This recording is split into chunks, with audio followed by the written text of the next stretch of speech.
c'est de pouvoir nommer les maladies psychiques et donc il faut vraiment travailler sur la déstigmatisation.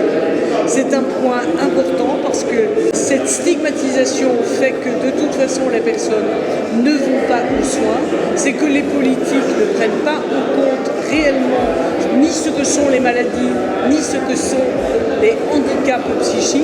Donc il est urgent de déstigmatiser et pour cela, il est absolument important qu'il y ait une grande cause nationale, faire de la santé mentale et de la psychiatrie cette grande cause nationale qu'on attend depuis de nombreuses années et qu'on n'a toujours pas eu.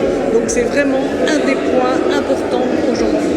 Non seulement il faut penser cette grande cause nationale, mais il faut la penser dans la durée. C'est-à-dire qu'on ne peut pas juste se dire qu'on va injecter des ressources à un moment et que ça va s'arrêter là. Il faut changer de paradigme, il faut penser dans la durée, il faut penser le temps long. Et ça, c'est à toutes les étapes du processus. C'est-à-dire qu'au niveau de la recherche, il faut accepter de faire de la recherche de compréhension des mécanismes. Et ça prend du temps. Dans le soin, il ne faut pas seulement penser la crise, mais il faut aussi penser l'après, il faut penser le parcours de soins, il faut penser des structures de long cours. Et ça, c'est quelque chose qu'on a un peu oublié aujourd'hui. Dans la recherche clinique, il faut peut-être changer un peu l'objectif, se dire qu'on n'est pas uniquement dans la réponse à un traitement, mais essayer de penser la stabilisation dans la durée, peut-être changer la façon dont on fait des protocoles de recherche clinique.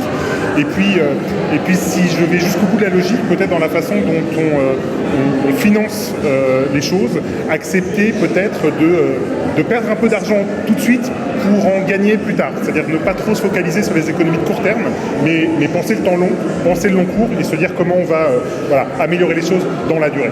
Je pense qu'il est effectivement grand temps en fait aujourd'hui que la santé mentale soit une grande cause et une grande priorité nationale parce que c'est un enjeu de santé publique, parce que c'est un enjeu sociétal, politique, économique et de ce fait en fait par essence ça appelle une mobilisation en fait de tous les acteurs impliquant également les industriels de la santé. On a à cœur aujourd'hui à pouvoir accompagner l'ensemble des acteurs pour justement pouvoir adresser des priorités qui sont majeures aujourd'hui, notamment favoriser en fait l'accès aux innovations sur l'ensemble du territoire, de favoriser bien évidemment les partenariats publics, privés, notamment pour la recherche et également optimiser en fait le parcours de soins pour permettre justement une amélioration de la qualité de vie des patients.